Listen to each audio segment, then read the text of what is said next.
Back like he never left or had any question as to whether he was going to be allowed to return. Trinidad Chambliss will indeed be in Oxford. Steven Willis of Locked On Ole Miss is here on the show once again. Steven, I imagine when this decision came down without the NCAA's lawyers even in the courtroom, mind you, there was a bit of excitement in Oxford. What was your reaction? Well, it's amazing because one decision by the judge and Ole Miss is legitimately a national championship contender for 2026. They're going to be one of the most talented, one of the favorites in the Southeastern Conference, and it all stemmed from getting Trinidad Chambliss back. It's like I told you over this whole thing, this was going to be the likely outcome, but it wasn't going to be because it was a shade tree local state judge. It wasn't going to be any of that. It was going to be legitimately bad faith and the NCAA picking and choosing arguments to deny him the waiver to start with that got them in trouble. And honestly, that's the reason you have the ability to take this to the state court whenever you present the facts like that. The NCAA presented no evidence, had called no witnesses, and left before the verdict was read. They had no intention of winning this case. This was all about eyeballs for Congress and getting Trinidad Chambliss, using him to get them. How exactly does that work for the NCAA? Because it sounds like this whole situation is benefiting them somehow, and the image there. Expand on that. The NCAA is about 10 years away from essentially dying. There's always going to be college sports. Oh, I don't even know if it's 10 years, man. Yeah, it's that they need Congress desperately to help out and give them power. They need them to legislate power to the NCAA so that they can centralize and make their decisions law again like it was 20 years ago. They use Trinidad Chambliss because he is probably the most popular player that has ever gone through one of these type situations. It didn't matter if the NCAA won or lost the case. It mattered that they can point to it and say, hey, we need your help, Congress, because we cannot function on our own because everybody's going to state courts and all of this stuff of honestly the NCAA's on doing. Gotcha.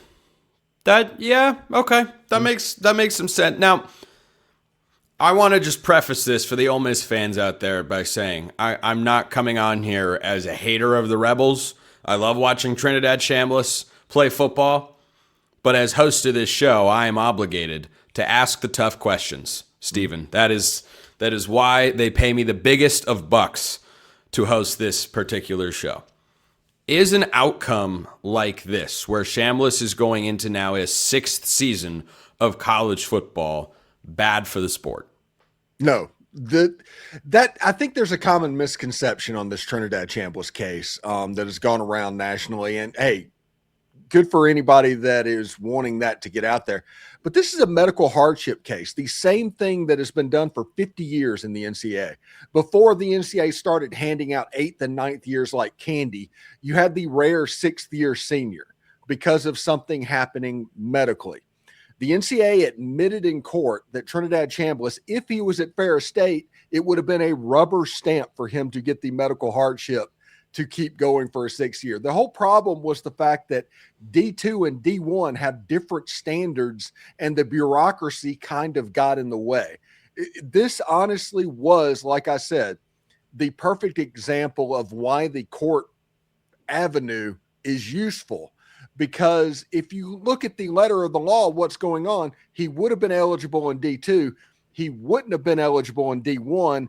And the question becomes why? That is what this is for. It's a good answer. What about, let me just throw this out there again, because I've discussed this before, and I think there is some real validity to it. The NCAA has suggested that guys getting extra years of eligibility and getting approved for 6th, 7th, 8th. There's a 9th year guy at Montana going into this year, and that was based on medical red shirts. By the way, Cam McCormick was at Oregon forever, then Miami. I think he had 8 or 9 years of college football in there. The point that gets made by the NCAA, which I don't think always makes the best arguments, is you're robbing younger classes, younger players, college athletes of the opportunity to play when they would otherwise see the field. I think the idea of a blanket 5 years of eligibility for everybody, regardless of injuries, I know there's a downside to it, but I also can't sit here and say there's not a downside or that it's not a negative thing for the sport that guys can play 7th, 8th, and 9th years, and then they're 24, 25 years old going against an 18-year-old kid. Like, I don't think that's a great thing for the sport either. Would you be in support of that notion of putting out just 5 years of eligibility for everyone? And regardless of injuries, yep, you might have to learn a tough life lesson in there somewhere along the way. But I think there's a win-lose in both of those outcomes. Because right now we've got the old guys playing all the time and getting this eligibility. And then in the other scenario, you'd have, well, a guy lost, a potential opportunity to play because of an injury. What do you think about that idea? If it was 5 years and it was equitable, just spread across everybody in college football, everybody. I would have no problem with it whatsoever. 5 years to play 5, do that, yes, 100%. The problem is, Spencer, with the NCAA, they don't really do equitable. They treat Michigan and Ohio State and Alabama, those guys differently than they treat Arkansas and Ole Miss and Northwestern. That's the way they have been for 50 years. You have the old Jerry Tarkanian joke that Kentucky basketball ticked the NCAA off so much that they put Cleveland State on 3 years more probation. So you have to put in guardrails to where it is truly equitable, or it's just going to become hey, we're playing favorites and playing brands and things like that. But at its root, I have no problem with 5 to play 5 and no waivers for any reason whatsoever. But I just don't think that it will ever get to that point. It's kind of like the playoff. They thrive on the drama. So they want you talking about the 9th year senior at Montana or the recent 8th year senior at Miami, and then still getting upset over Trinidad Chambliss trying to go and get a 4th year of competition, a 6th year of eligibility at the same time. They talk literally out of the same side, both sides of their mouth. And that's probably worse for college sports than the actual aspect of giving these players the fact that they choose bits and pieces to pull from to prove their point of whatever's going on. It's like I always talk about the NCAA. That's about as far as they see. They can't see out here. They only look right at the front of their nose, and that is because they're always constantly trying to put out the next fire, and they have no idea what it's going to look like 10 years down the road.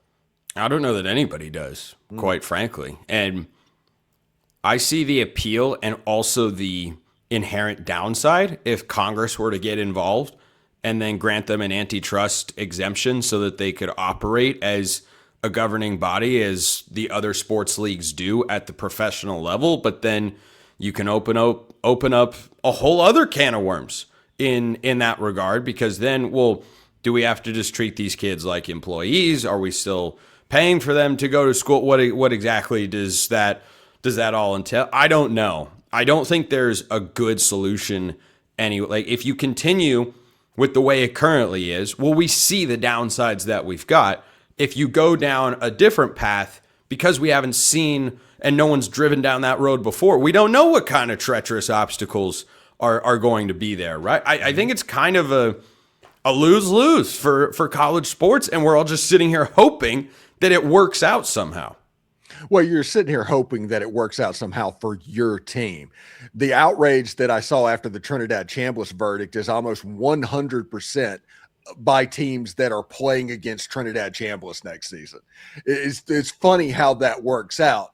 So everything is becoming much more tribal, much less interested in the good of the sport, more and more interested in the good of this specific team that you care about. Well, notably, college sports have never been tribal before, so that would be a brand new phenomenon in this wonderful web that we've got. Steven Willis, Locked On Ole Miss, great as always. North Carolina. Look, listen to this. It's the middle of February, and you're not going to believe what I'm about to say, because they added a transfer. The portal never sleeps.